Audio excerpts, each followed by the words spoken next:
My name is Paul Borowski, and I am the owner of Quality Business Plan, and I'm here to bring you all our business planning writers tip number 67, which is mystery novel bad, fairy tale better, and nonfiction best. And what I mean by this is that when you write your financial projections, make sure to follow a specific process and use some guidelines when you're writing your financial projection section.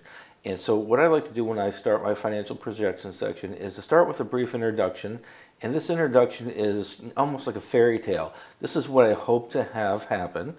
And following this right here, I'm going to follow it up with assumptions. And these are the assumptions that I used in order to make my projections. And my assumptions, this is the nonfiction part of writing the financial projection section.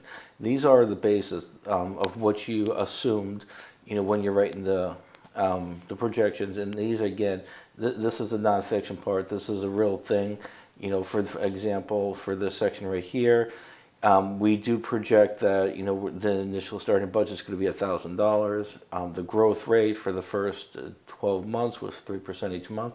So make sure you lay out and be 100% transparent on how you arrived at your fairy tale through a nonfiction approach, which is your assumptions. And then the heart of what we're looking to talk about with this video is your financial highlights and ratios. And for your financial highlights and ratios, this section right here, this is going to be your nonfiction section. And what I mean by that is that if you have an established business, make sure to include a financial highlights and ratio section. This is going to tell the reader, whether it's an investor or a loan officer, how your company has performed in the past. And make sure you're transparent with this. Stay away from the mystery novel aspect, and don't hide anything in this section. If your company didn't perform well, make sure you put it out there and make sure you explain why that happened and how it's going to be different going forward. If it has performed well, then again, put that information in there and explain to them briefly. Don't summarize it. Don't give them your whole playbook, but summarize it. What have you done in the past, and how are you going to exploit the things you've done in the past to ensure that you're going to still be successful in the future. So if you're a startup, then do not put the financial highlights and ratio section in there because you haven't performed, so you can't tell them how you've performed. So make sure you skip that over.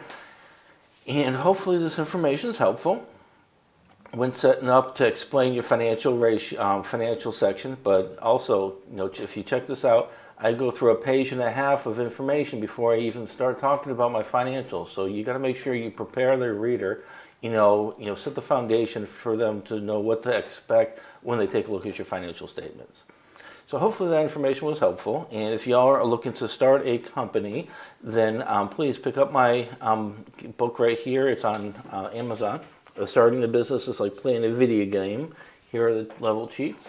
And if y'all are looking to raise funds for your company, then I also have a book out with that, a complete small business guide to raising funds in 2019. And if you all need some help understanding financial statements and financial ratios, I've got a book out for that as well, a complete company analysis for beginners. And if you all need some help writing a business plan, here's my number, and hopefully y'all give me a shout, and I'll talk to you soon. Thank you.